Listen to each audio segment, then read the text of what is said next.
Irmãos, a paz do Senhor Jesus, mais uma vez aqui para tratar de mais uma pergunta que está dentro da Epístola de Paulo aos Efésios, tá? E a pergunta de hoje é: como o Espírito Santo nos ajuda? E baseado nessa pergunta, o qual nós temos a resposta, que está no primeiro capítulo de Efésios, capítulo 15, 16 e versículo de número 17. Tá? Nós vamos trabalhar esses 3 versículos para que a gente possa responder essa pergunta de como o Espírito Santo nos ajuda. Tá? E a resposta é: ele nos ajuda a conhecermos a Deus, dando-nos sabedoria e revelação. Amém? É assim que o Espírito Santo nos ajuda. Mas para que a gente possa entender o contexto do versículo de número 17, porque a resposta está no versículo de número 17. Nós vamos trabalhar o versículo 15 e o versículo de número 16. O que o versículo de número 15 nos revela, nos mostra? O versículo de número 15, ele nos revela 2 pontos, 2 fatos, 2 práticas que a igreja de Éfeso, elas praticavam, tá? Quais são? Olha só, versículo 15 vai nos dizer: por isso também eu, tendo ouvido a fé que há entre vós no Senhor Jesus. O primeiro ponto é que a igreja de Éfeso era uma igreja que colocava em prática a sua fé. A fé em quem? A fé em Cristo Jesus. A igreja de Éfeso era uma igreja que ela aplicava a sua fé tendo a certeza de coisas que eles esperavam. A igreja de Éfeso era uma igreja que ela colocava em prática a convicção de fatos que não se veem. Ou seja, a igreja de Éfeso era uma igreja que tinha fé. Era uma igreja que tinha certeza das coisas que não se esperam. E a convicção dos fatos que não se veem. Isso é fé. E isso é que a igreja de Éfeso trabalhava dia a dia ali na cidade de Éfeso, a fé em Cristo Jesus. E Paulo ouviu isto. Paulo ouviu esse bom testemunho da igreja de Éfeso. Era uma igreja que ela tinha fé. Mas além de ter fé, diz o versículo de número 15 do primeiro capítulo de Efésios, que a igreja de Éfeso, ela colocava em prática amor para com todos os santos. Além da igreja, ela de possuir fé, ela possuía amor ágape. Aqui está falando do amor ágape, o amor de Deus. Não o amor fileu, que é o amor de amigo. Nem o amor eros, que é o amor erótico. Mas o amor ágape, o amor que o próprio Deus nos ama. Isso me chamou a atenção. Me chamou a atenção pelo fato de Atos capítulo 2, a partir do versículo 42 até o versículo 47, o texto lá tem como epígrafe, né, aquelas letras pretas que vêm antes de um texto, para dividir um contexto do outro, vai nos afirmar de como viviam os convertidos da igreja do primeiro século, da igreja daquele momento, de Atos dos Apóstolos. E isso me chamou a atenção, porque do versículo de número 42 até o versículo de número 47, nós vamos ver o amor ágape sendo praticado na igreja de Atos dos Apóstolos. Tá? E isso é um exemplo para nós. Atos, capítulo 2, versículo 42 ao versículo de número 47, vai nos revelar um amor ágape daqueles irmãos da uma igreja, eu posso até dizer, é uma igreja que todos querem congregar. Porque está no padrão de congregação. Olha só o que diz o texto. O texto vai dizer assim: primeiro, que a igreja ela perseverava na doutrina. A igreja perseverava nos ensinamentos dos apóstolos. A igreja perseverava nos ensinamentos que os apóstolos receberam de Cristo e agora eles estavam praticando no dia a dia no seu ministério. Então a igreja ela praticava a doutrina dos apóstolos, ela perseverava. E não só isso, ela perseverava também em comunhão. Olha como que o amor ágape, ele é desenvolvido dentro de nós, através do Espírito Santo. É isso que estava acontecendo também lá em Éfeso. Era uma igreja que perseverava na doutrina, na comunhão. Isso é o verdadeiro amor em Cristo. O partir do pão e nas orações. Era uma igreja que perseverava na doutrina, na comunhão, no partir do pão, nas orações. E a cada dia havia temor neles. E muitos prodígios e sinais eram feitos por intermédio dos apóstolos. Tá? Então, o amor ágape, ele vai proporcionar do versículo de número 42 até o versículo número 47 do capítulo 2 de Atos, como o amor do Senhor ele proporciona no coração da igreja. E a igreja começa a praticar aquelas atitudes que nós vamos seguir como exemplo na igreja de Atos dos Apóstolos. Então, qual foi a consequência do versículo 15 em Paulo? Qual foi a atitude de Paulo quando Paulo ele vai ouvir a fé que os efésios possuíam no Senhor e o amor para com todos os santos?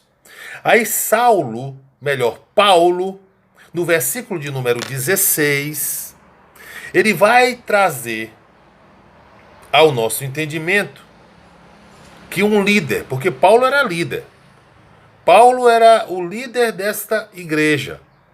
E Paulo estava preso.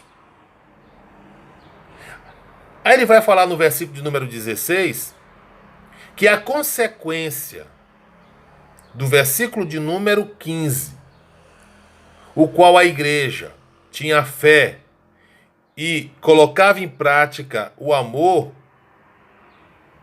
para com os santos, Paulo, no versículo de número 16, ele vai nos afirmar que ele não cessava, ele não praticava. Melhor, ele não deixava de praticar. Dois pontos, duas atitudes. Primeiro, dar graças por eles.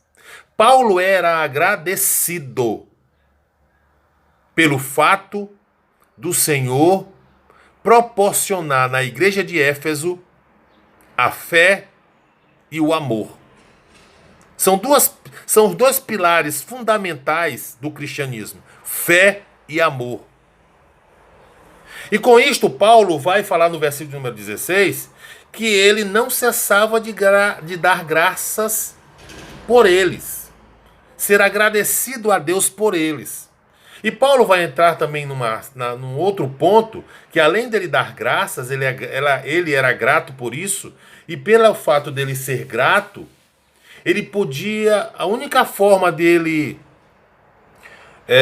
contribuir em agradecimento por aquilo que estava ocorrendo na igreja de Éfeso, era fazer menção deles nas orações. Paulo, além dele ser grato, ele orava pelos irmãos. Isso ele estava demonstrando a sua gratidão a Deus, dando graças a Deus por o Senhor estar fortalecendo a igreja de Éfeso em fé e em amor. E a única maneira dele conservar isto era orando a Deus para que o Senhor viesse proporcionar aos irmãos em Éfeso. Ou seja, a oração de Paulo, ela tinha um propósito e ela tinha um objetivo. É isso que o versículo 17 vai nos revelar. Como o Espírito nos ajuda. E a resposta está no versículo 17. Ele nos ajuda a conhecermos a Deus, dando-nos sabedoria e revelação. Este era o propósito de Paulo na sua oração para com eles. Esse era o objetivo de Paulo para com eles. E como o Espírito nos ajuda? Olha só, versículo 17.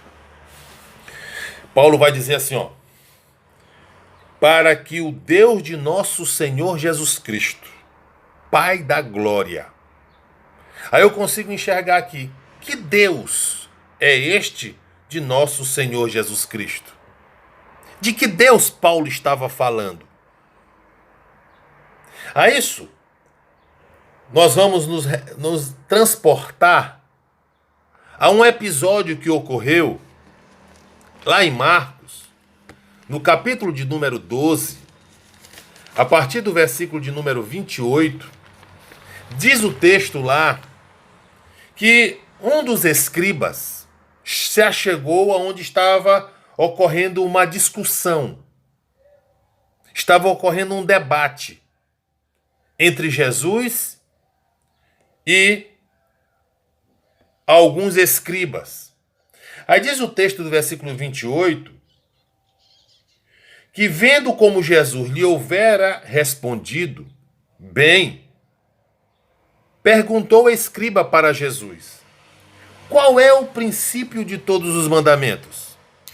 Aí Jesus vai responder, respondeu Jesus: o principal é: ouve, ó Israel, o Senhor nosso Deus é o único Senhor.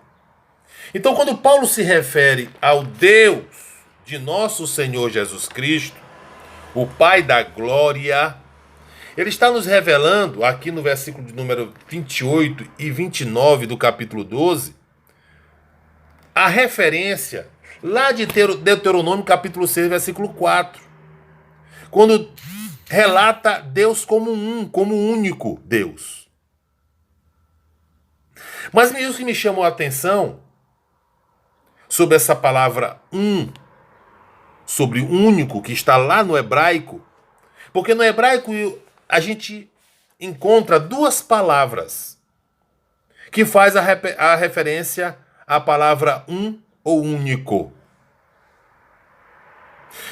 E aquele texto lá de Deuteronômio 6,4, que é o Shema dos judeus, o único lá, o é o composto. Porque no hebraico existe o errad, que é o composto, e o yahid, que é o absoluto. Só que lá no hebraico está o composto, o errad, lá no Shema, e aqui também no grego é o composto. E o que isso significa? Significa que nós sabemos que de Gênesis ao Apocalipse não se tem a palavra triunidade, trindade, não existe essa palavra. Mas lá no Shema de Deuteronômio 6,4, pelo fato do verbo errad, da palavra errad, melhor dizendo, que é o composto, nós chegamos à conclusão que esse composto, que é um único Deus, mas que esse único Deus, pelo fato de ser composto pelo Pai, pelo Filho e pelo Espírito Santo. Mas o que é isso? Isso é que esta palavra errad, ela também é aplicada no hebraico quando nós vamos nos dirigir a uma palavra chamada cacho de uvas. Quando lá no hebraico fala um cacho de uvas, está um errad, não yarid. Ou seja, num cacho de uva, ele é só um cacho, mas dentro do cacho de uva há várias uvas. É isso que eu quero dizer para você. É o errad, é um composto. Assim como um cacho de uva tem várias uvas, o errad, que é o único Deus, mesmo ele sendo um único Deus, ele tem o Pai, o Filho e o Espírito Santo. Um Deus único, triuno. Então esse que é o Pai de nosso Senhor Jesus Cristo, que Paulo está se referindo aqui. E eu vou completar aqui o texto. O texto diz: amarás, pois, o Senhor teu Deus, de todo o teu coração, de toda a tua alma, e de todo o teu entendimento, de toda a tua força. O segundo é: amarás o teu próximo como a ti mesmo. Olha como se encaixa lá o texto do versículo de número 15, que era a fé e o amor que eram proporcionados, que eram colocados em prática na igreja de Éfeso. Amarás o teu próximo como a ti mesmo. Não há outro mandamento maior do que este, disse o escriba. Muito bem, mestre. E com verdade disseste que ele é o único, e não há outro senão ele. E que amar a Deus de todo o coração e de todo o entendimento, de toda a força, e amar o próximo como a si mesmo, excede todos os holocaustos e sacrifícios. Vendo Jesus que ele havia respondido sabiamente, declarou-lhe: não está longe do reino de Deus. E já ninguém mais ousava interrogá-lo. Então, quem é este Deus que Paulo orava? Que Paulo não cessava de orar, que sempre fazia menção das vossas orações, das orações dele, a esse Deus de nosso Senhor Jesus Cristo e Pai da glória. É este Deus. É o Deus desde o princípio que se revelou ao homem. O Deus de Abraão, de Isaque e de Jacó.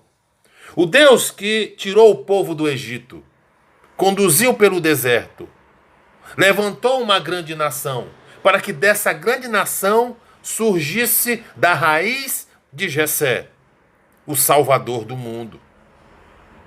E Paulo vai revelar que ele orava para que esse Deus do nosso Senhor Jesus Cristo, o Pai da glória,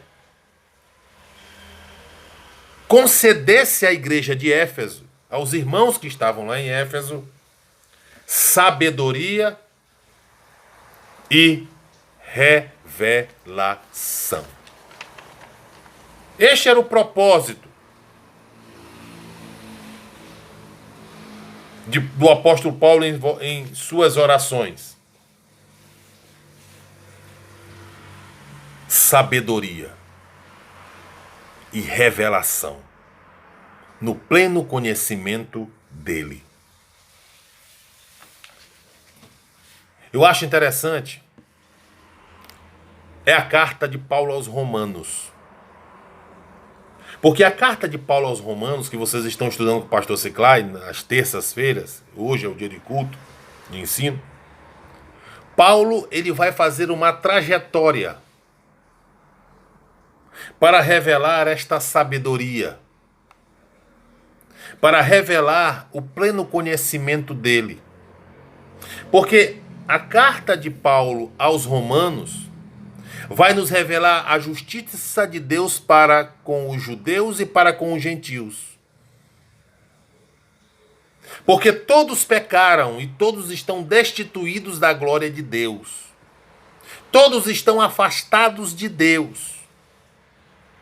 Aí Deus, na epístola de Paulo aos Romanos, vai revelar à igreja de Roma a justiça de Deus para a justificação do homem, que é em Cristo Jesus. Que essa justiça de Deus, nós chegamos ao entendimento quando a epístola de Paulo nós vamos lendo, eu sei que vocês já tenham aprendido isso com o pastor Ciclai, é que a graça reina através da justiça de Deus. Isso é que é revelado em Romanos. E que Deus demonstra a sua justiça em relação aos judeus e aos gentios. Através da pessoa de Cristo. Através da pessoa de Cristo que foi revelada ali na cruz do Calvário a nossa remissão de pecados. E que aquilo ali na cruz do Calvário foi simplesmente a graça de Deus.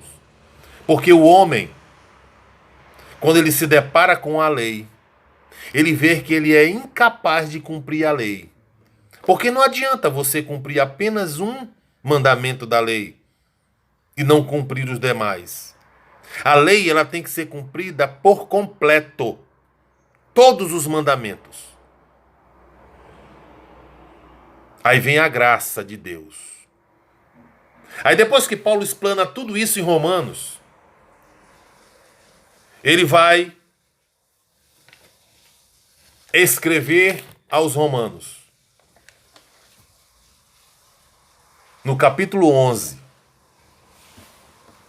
no versículo de número 33 ao versículo de número 36. É por isso que Paulo, ele não cessava de orar.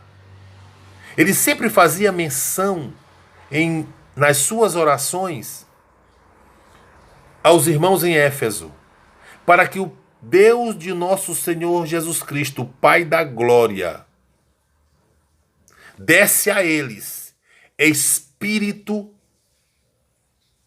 de sabedoria e espírito de revelação para o pleno conhecimento dele.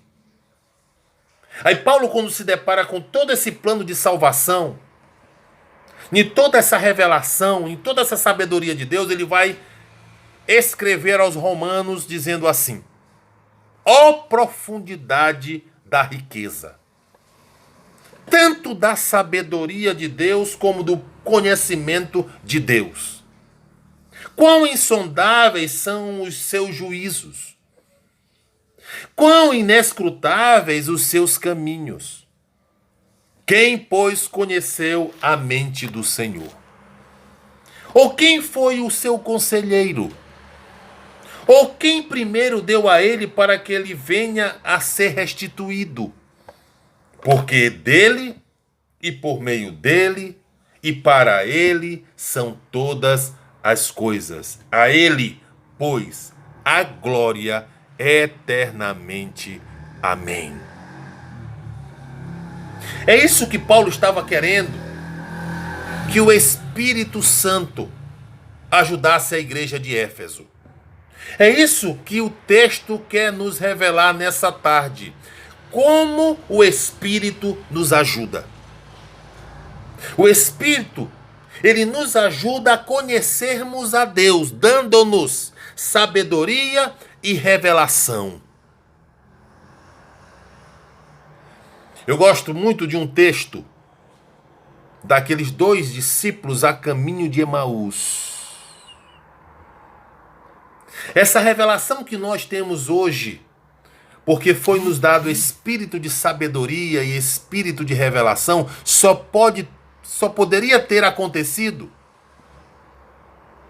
depois da ressurreição de Jesus Cristo. Antes da ressurreição de Jesus Cristo, nós não tínhamos esse privilégio. No entanto, que quando Jesus se encontra com aqueles dois homens, aqueles dois discípulos no caminho de Emaús, eles estavam tristes pelo aquilo que tinha ocorrido em Jerusalém. E Jesus pergunta a eles, aí eles falam, aí Jesus vem discorrendo desde a lei de Moisés, desde os profetas. E quando eles perceberam, quando a ficha caiu, quando Jesus ensinou, quando o espírito de sabedoria e de revelação foi dado a eles, eles conseguiram compreender as Escrituras. É isso que Paulo está querendo dizer aqui em Efésios, quando ele afirma que as orações que ele todo dia apresentava os irmãos da igreja de Éfeso, era para que o Deus de nosso Senhor Jesus Cristo, o Pai da glória, desse a eles espírito de sabedoria e espírito de revelação. Para qual propósito? Com o propósito do pleno conhecimento dele. Como o Espírito nos ajuda? E nessa tarde, em nome de Jesus, a minha oração é que o Espírito Santo venha nos ajudar a conhecermos a Deus, dando-nos sabedoria e revelação. Nessa tarde a pergunta é: como o Espírito nos ajuda? E a resposta é: ele nos ajuda a conhecermos a Deus, dando-nos sabedoria e revelação. A minha oração nessa tarde é que o Espírito Santo venha proporcionar cada vez mais, venha transbordar em nós espírito de sabedoria e espírito de revelação, para que eu e você, para que a Igreja de Cristo seja conhecedora do pleno conhecimento que há em Cristo Jesus. Que Deus nos abençoe, que Deus nos guarde, em nome de Jesus.